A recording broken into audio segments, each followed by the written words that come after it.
Introduction to Modal Auxiliary Verbs. This video is based loosely on the grammar reference section for Unit 7 found in your Headway Upper Intermediate English Students book on pages 147 through 149. So you may want to study that section. You can also watch this video independently. That's fine either way. So these are the modal auxiliary verbs. To be honest, there are different grammar books that will include one or two more or one or two less, but the ones in green are basically agreed on.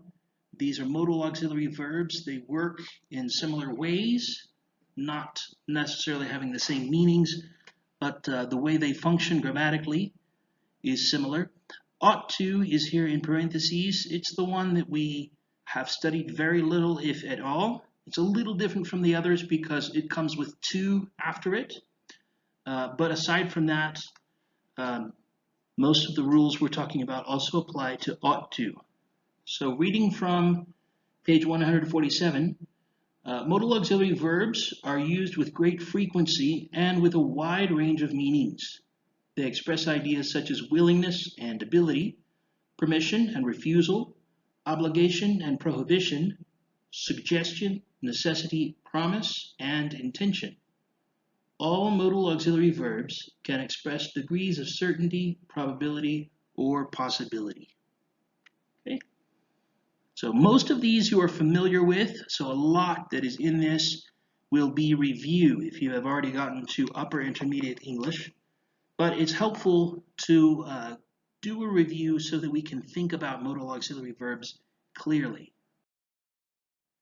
Okay, there is no S in the third person singular. That is a third person singular of the present simple, to be specific.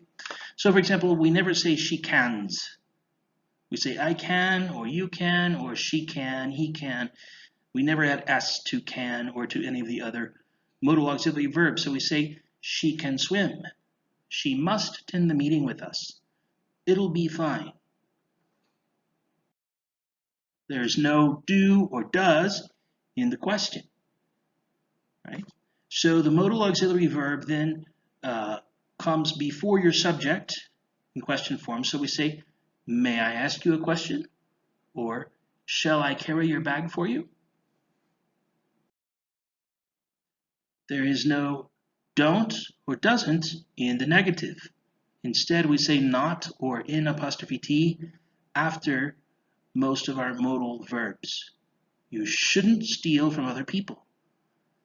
Fahad won't believe it when we tell him this. I wouldn't do that if I were you.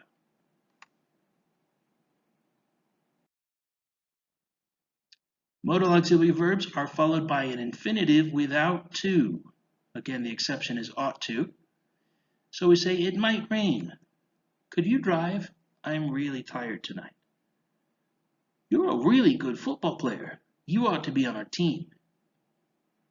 This ought to, in spoken English, at least in America, often just sounds like oughta. Oughta. You ought to be on our team.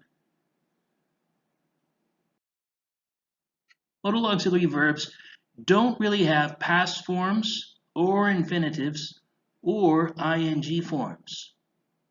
Other verbs are used instead. So we have other ways to express these ideas.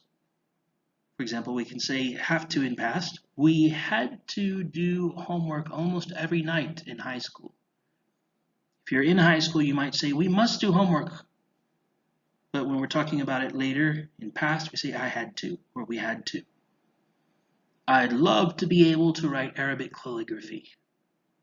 We can say I can or I can't, but with love to be able. I hate having to get up early on Saturdays.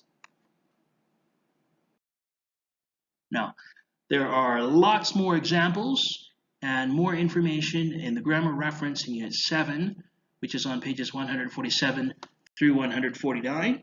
So if you would like to study this in more detail, that's a place that you can go. I hope this was helpful to you.